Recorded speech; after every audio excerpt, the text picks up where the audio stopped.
নির্বাচনী কার্যক্রম মানুষের সাথে গণসংযোগ সেখানে বাধাপ্রাপ্ত হয়েছি।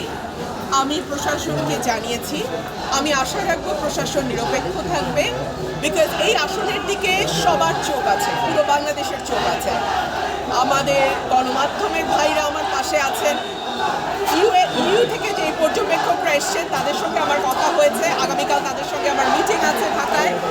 সো আমি বলবো ইন্টারন্যাশনাল অবজারভারদেরও একটা নজর থাকবে এই আসনে। ব্রাহ্মণবাড়িয়া দুই, যেহেতু আমি একজন স্বতন্ত্র নারী প্রার্থী, সো সার্বিক বিবেচনায় আমি বলবো এই নির্বাচনটা যাতে কেউ কোনোভাবে কালিমা লিপ্ত করতে না পারে, প্রশাসনকেও সজাগ থাকতে হবে।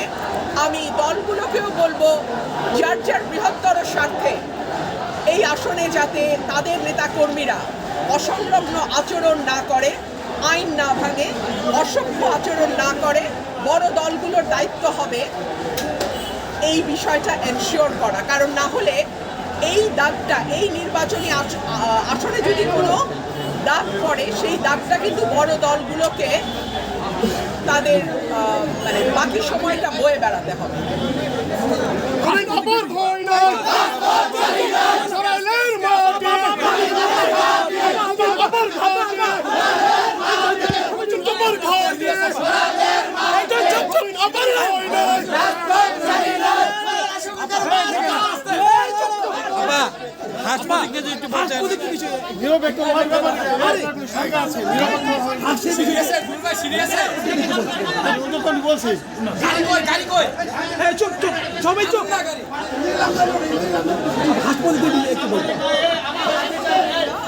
হাঁস চেয়েছিলাম, আল্লাহর রহমতে হাঁস পেয়েছি। এবং আমি যেখানেই যাই প্রচারণায় দেখা যায় একদম ছোট বাচ্চা থেকে শুরু